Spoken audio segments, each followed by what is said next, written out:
بسم اللہ الرحمن الرحیم۔ صلی اللہ علیہ وآلہ وسلم۔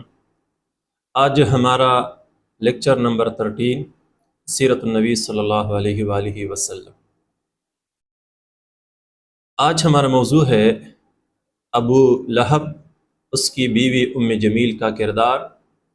شرپسند خواتین کا کردار، بد زبان یا بد اخلاق خاتون کا سامنا۔ پچھلے لیکچرز میں جس طرح ہم نے ذکر کی تھی کہ بین الاقوامی اور علاقائی پلیٹ فارم پر پیغمبر اسلام صلی اللہ علیہ وآلہ وسلم کا مقابلہ کرنے کے بعد جب کفار مکہ کو اندازہ ہو گیا کہ ان کی تمسخر اور استہزاء کی یا ان کی بد زبانی کی وجہ سے مسلمان یا پیغمبر اسلام صلی اللہ علیہ وآلہ وسلم اپنی تحریک اپنی تبلیغ سے باز نہیں آئے، تو اب انہوں نے دوبارہ اثر نو اپنی پالیسی پر نظر ثانی کی، اپنا طریقہ تبدیل کرنا چاہا۔ تو سیرت نگار اس حوالے سے لکھتے ہیں کہ قریش مکہ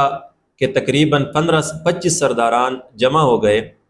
اور انہوں نے آپس میں صلاح و مشورہ شروع کی کہ اب ہم پیغمبر اسلام صلی اللہ علیہ وآلہ وسلم اور مسلمانوں کا سامنا کس طرح کریں گے، یا ان کو اپنی تحریک سے کس طرح باز رکھیں گے۔ صلاح مشورے کے بعد یہ بات طے ہو گئی کہ اب ان کو ہم جسمانی تکلیف دیں گے، نقصان پہنچائیں گے، اور گالی گلوچ سے بات آگے چل کے مار پٹائی تک پہنچی۔ لیکن مسئلہ ان کے سامنے یہ تھا کہ عام مسلمانوں کی حد تک تو وہ یہ کر سکتے تھے، لیکن رسول اللہ صلی اللہ علیہ وآلہ وسلم جیسے عظیم شخصیت، باوقار شخصیت، یا بنو ہاشم سے تعلق رکھنے والے محمد صلی اللہ علیہ وآلہ وسلم کا سامنا کرنا ان کے لیے مشکل تھا۔ لہٰذا کافی غور و فکر کے بعد انہوں نے پیغمبر اسلام صلی اللہ علیہ وآلہ وسلم کا مقابلہ کرنے کے لیے ان کا چچا ابو لہب کا انتخاب کیا، اور ابو لہب کو اپنا قائد اور سربراہ تسلیم کر لیا کہ اب یہ ہمارا سربراہ ہوگا، اور اسی کی سربراہی میں ہم رسول اللہ صلی اللہ علیہ وآلہ وسلم اور مسلمانوں کو تکلیف پہنچائیں گے۔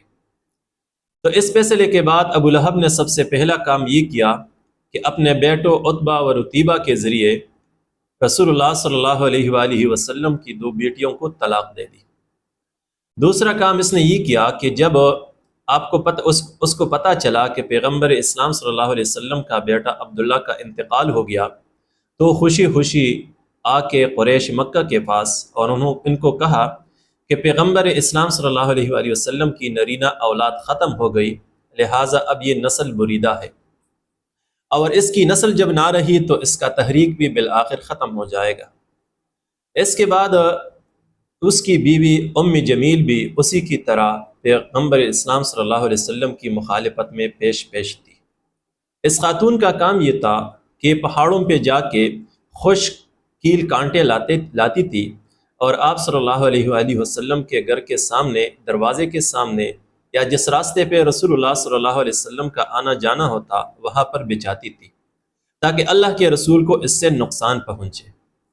جب ان کی یہ فعل زیادہ ہو گئی اور قرآن میں سورہ مبارکہ نازل ہو گئی کہ تبت یدا ابی لہب وتب ما اغنى عنه ماله وما کسب سيصلى نارا ذات لہب وامرأته حمالة الحطب في جيدها حبل من مسد۔ جب ابو لہب کی بیوی ام جمیل کو ان آیات کا پتہ چلا تو اپنے ہاتھ میں کنکر اور پتھر اٹھا کے پیغمبر اسلام صلی اللہ علیہ وسلم کو مارنے کے لیے اس کے پیچھے پیچھے بیت اللہ آ گئی۔ اس وقت رسول اللہ صلی اللہ علیہ وسلم ابو بکر کے ہمراہ بیت اللہ میں موجود تھے۔ ان کو جب پتہ چلا کہ ام جمیل اس کے پیچھے آ رہی ہے تو اللہ کے رسول نے ابو بکر سے فرمایا کہ یہ ام جمیل ہمیں نہیں دیکھ سکتی، لہٰذا آپ پریشان نہ ہو جائے۔ ام جمیل جب ابو بکر رضی اللہ تعالیٰ عنہ کے پاس آئی تو ان سے پوچھا کہ آپ کا وہ صاحب کہاں گیا جو میرے پیچھے اسی طرح آیات پڑھتے ہیں، اسی طرح باتیں کرتے ہیں؟ اگر اس کا مجھے پتہ چلا تو میں اسے ان پتھروں سے ماروں گی۔ لیکن ان کو رسول اللہ صلی اللہ علیہ وسلم نظر نہ آئی اور برا بلا کہتی ہوئی واپس آ گئی۔ اب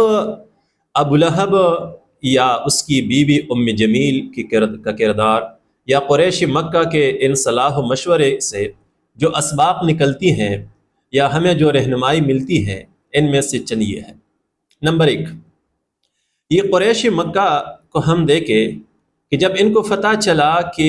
ہنسی مذاق یا تمسخر یا برا بلا کہنے سے کام نہیں آتا، تو یہ جسمانی سزا یا جسمانی تکالیف پر اتر آئے۔ تو اس سے اس بات کا اندازہ ہوتا ہے کہ جب آپ کا مخالفین یا مخالفین اسلام پہلے آپ کا تمسخر اور مذاق اڑائیں گے،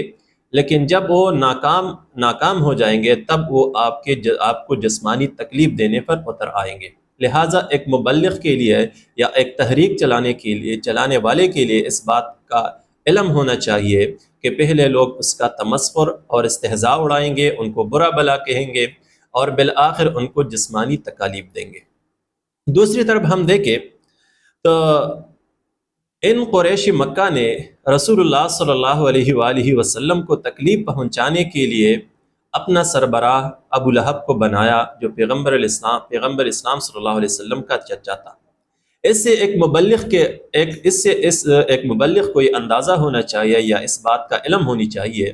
یا ایک تحریک چلانے والے کو یہ علم ہونی چاہیے کہ جب پرائے لوگوں میں آپ کے مقابلے کا دم نہیں ہوگا، وہ آپ کا سامنا نہیں کرے گا، تو آپ کے خاندان میں سے کوئی بندہ اٹھے گا اور آپ کی مخالفت شروع کرے گا، جس طرح پیغمبر اسلام صلی اللہ علیہ وسلم کی مخالفت قریش مکہ نہیں کر سکتی تھی، تو انہوں نے آپ کا چچا کو میدان میں کھڑا کر دیا۔ اس سے اس بات کا بھی اندازہ ہوتا ہے، جسے ہمیں ایک مبلغ کو ذہنی طور پر تیار ہونی چاہیے کہ آپ کا خاندان میں یہ ضروری نہیں کہ ہر بندہ آپ کا ساتھ دے گا، بلکہ آپ کے خاندان میں سے لازماً کوئی نہ کوئی دلال ہوگا، لازماً کوئی نہ کوئی آپ کا مخالف ہوگا جو مشکل حالات میں یا آپ کے تحریک چلانے کے وقت یہ آپ کی مخالفت کرے گا۔ اسی طرح ہم دیکھیں کہ ابو لہب نے رسول اللہ صلی اللہ علیہ وسلم کی مخالفت شروع کی تو سب سے پہلے ابو لہب نے یہ کام کی کہ آپ کو آپ کی اولاد کے ذریعے سے نقصان پہنچائی، دکھ پہنچائی، یعنی آپ صلی اللہ علیہ وسلم کی بیٹیوں کو طلاق دے دی۔ تو ایک مبلغ کے لیے یا ایک تحریک چلانے والے کو اس بات کا علم ہونی چاہیے کہ مخالفین سب سے پہلے اس کو اس کی اولاد کے ذریعے سے نقصان پہنچائیں گے، جس طرح اللہ کے رسول کو نقصان پہنچائی گئی۔ دوسری ہم دیکھتے ہیں کہ جب پیغمبر علیہ الصلاۃ والسلام کا بیٹا عبداللہ کا انتقال ہو گیا تو مخالفین خوش ہو گئے۔ تو اس سے یہ بات نکلتی ہے کہ جب آپ کو نقصان پہنچے تو آپ کا مخالفین خوش ہوں گے، یعنی آپ کے نقصان پر جو لوگ خوش ہوتے ہیں تو آپ کو اس بات کا علم ہونی چاہیے کہ اصل میں آپ کے مخالف یہی لوگ ہیں۔ دوسری اس بات سے ہم اس عبداللہ کی وفات سے یہ بات نکلتی ہے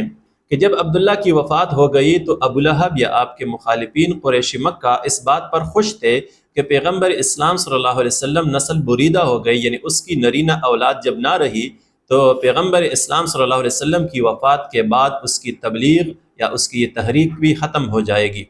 لیکن ہم دیکھتے ہیں کہ عبداللہ کی وفات کے بعد پیغمبر اسلام صلی اللہ علیہ وسلم کی تحریک ختم نہ ہو گئی،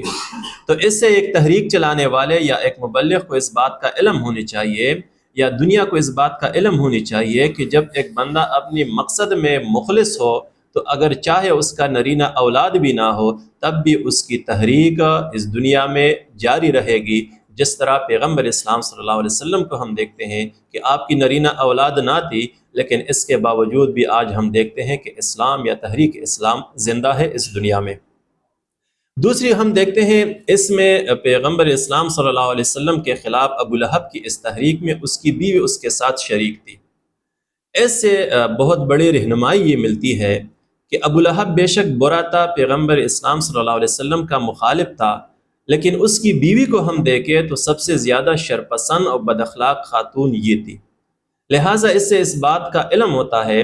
کہ جب ایک خاتون بد اخلاق ہو، شرپسند ہو، تو اس بات کا 80% امکان ہے کہ اس کا شوہر بھی بد زبان ہوگا، اس کا شوہر بھی شرپسند ہوگا۔ یعنی ایک شرپسند انسان کے پیچھے لیے 80% چانسز ہے کہ اس کی بیوی بد اخلاق اور شرپسند ہوگی۔ اگر ایک بیوی اچھی ہو، اچھی اخلاق والی ہو، تو ممکن ہے کہ اس کا شوہر برا ہو لیکن وہ بہتر ہو سکتا ہے۔ لہٰذا ایک شخص کی برائی میں یا خراب ہونے میں اس کا خاتون یا اس کی بیوی کا بڑا کردار ہوتا ہے، جس طرح ابو لہب کو ہم دیکھتے ہیں کہ اس کی خرابی میں اس کی بیوی کا بھی بڑا کردار ہے۔ دوسری، اللہ تعالیٰ نے اس کی جو صفات و خصلتیں بیان کی تھی وہ یہ تھی کہ یہ خوش کانٹے لاتی تھی۔ تو کانٹے کی خصلت یا صفت یہ ہے کہ کانٹا انسان کو چوٹی نظر آتی ہے، اس کی کوئی جسم نہیں ہوتی، لیکن یہ انسان کو چبھتی ہے اور انسان کو انتہائی دکھ دیتی ہے۔ تو خاتون کی ایک خصلت یہ ہے کہ یہ جس کو نقصان پہنچاتی ہے تو ظاہر میں اس کے پاس بندوق نہ ہوگی، تلوار نہ ہوگی، لاٹھی نہیں ہوگی، لیکن جس کو یہ نقصان پہنچانا چاہتی ہے تو اس کو یہ ایسی نقصان پہنچائے گی کہ اس کو دکھ ہوگی لیکن دنیا کو نظر نہیں آئے گی۔ تو ہم ام جمیل کی کردار کو دیکھتے ہیں کہ اللہ نے فرمایا کہ یہ کانٹوں والی ہے، خشک لکڑی لانے والی ہے، یعنی خاتون ایک انسان کو تکلیف پہنچا سکتی ہے، ایسی سخت تکلیف کہ دنیا کو نظر نہیں آئے گی، لیکن جس بندے کو یہ نقصان پہنچاتی ہے اس کو محسوس ہوگی۔ دوسری ہم دیکھتے ہیں کہ اللہ فرماتے ہیں کہ یہ خشک لکڑیاں لانے والی ہے۔ تو خشک لکڑی کی صفت یہ ہے کہ یہ جلانے کا کام آتی ہے، یعنی جلانے کے لیے خشک لکڑیاں استعمال ہوتی ہے۔ تو یہ خاتون کی صفت ہے یا خصلت ہے کہ دنیا میں ہم دیکھیں تقریباً 80% لڑائیوں میں کے پیچھے خاتون کا ہاتھ ہوتا ہے، لہٰذا ایک خاتون ہی لڑائیوں میں آگ کا کام کرتی ہے، جس طرح آگ میں خشک لکڑیاں کام آتی ہے۔ لہٰذا ہم دنیا میں دیکھیں تو تقریباً 80% لڑائی جھگڑوں کے پیچھے، چاہے انفرادی ہو یا قبائلی ہو یا خاندانی ہو، تو اس میں خاتون کا بڑا کردار ہوتا ہے۔ لہٰذا خاتون کے حوالے سے ہمیں یہ دو باتیں معلوم ہونی چاہیے کہ یہ ایک تو انسان کو سخت سے سخت تکلیف پہنچا سکتی ہے، دوسری ہر خاتون کی بات پہ عمل نہیں کرنی چاہیے، کیونکہ اصل لڑائی خواتین سے شروع ہوتی ہے اور یہ لڑائی میں آگ کا کام کرتی ہے۔ دوسرے ہم دیکھتے ہیں ام جمیل کے حوالے سے کہ ام جمیل جب پیغمبر اسلام صلی اللہ علیہ وسلم کے پیچھے بیت اللہ گئی تو اس میں عصر حاضر کے مردوں کے لیے ایک بڑی سبق یہ ہے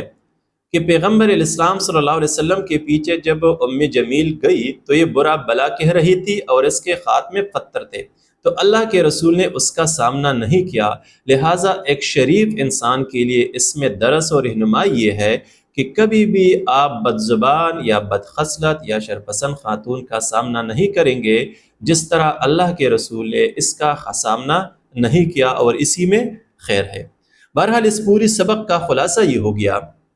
کہ نمبر ایک کہ جب آپ کے مخالف آپ کو تکالیف دیتے ہوئے، ہنسی مذاق کرتے ہوئے یا برا بلا کہتے ہوئے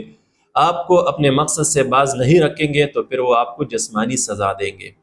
دوسری بات ہمیں یہ نظر آ گئی کہ جب آپ کے مخالفین میں آپ کی مخالفت کا سامنا نہ ہو تو پھر یہ آپ کے خاندان میں سے کوئی بندہ آپ کے خلاف کھڑا ہوگا۔ تیسری بات اس سے ہمارے سامنے یہ آ گئی کہ مخالفین سب سے پہلے آپ کو آپ کی اولاد کے ذریعے سے آپ کو نقصان پہنچائیں گے۔ چوتھی بات یہ سامنے آ گئی کہ جو آپ کا مخالف ہوگا وہ ہمیشہ آپ کی تکلیف، آپ کے نقصان پہ خوش ہوگا۔ پانچویں بات یہ سامنے آ گئی کہ انسان کے برا ہونے میں یا انسان کے غلط راستے پہ چلنے میں اس کا بیوی کا بڑا کردار ہوتا ہے، یا انسان کے شرپسند بننے میں اس کی بیوی کا بڑا کردار ہوتا ہے۔ ام جمیل کے حوالے سے ہمارے سامنے یہ بات آ گئی کہ یہ خاتون کی خصلت ہے کہ بغیر بندوق، بغیر لاٹھی کے، بغیر تلوار کے یہ انسان کو سخت سے سخت تکلیف پہنچاتی ہے۔ اور اگلی بات یہ سامنے آ گئی کہ ایک خاتون کہ ہم دیکھیں کہ لڑائی میں اس کا بڑا کردار ہوتی ہے، تقریباً معاشرے میں 80% سے زیادہ لڑائیوں کے پیچھے خاتون کا ہاتھ ہوتا ہے، لہٰذا خاتون کی ہر بات پہ یقین نہیں کرنی چاہیے۔ اور سب سے بڑی بات یہ سامنے آ گئی خصوصاً مبلغین کے لیے، خصوصاً شریف لوگوں کے لیے، کہ جب بھی ان کا سامنا ایک بد اخلاق یا بد زبان خاتون سے ہو جائے تو اس کو جواب نہ دے، بلکہ اس کے سامنے خاموش رہے، اور یہی سنت رسول ہے۔ اللہ تعالیٰ سے دعا ہے کہ اسی باتوں پر ہمیں عمل کی توفیق عطا فرمائے۔ وآخر دعوانا ان الحمد للہ رب العالمین۔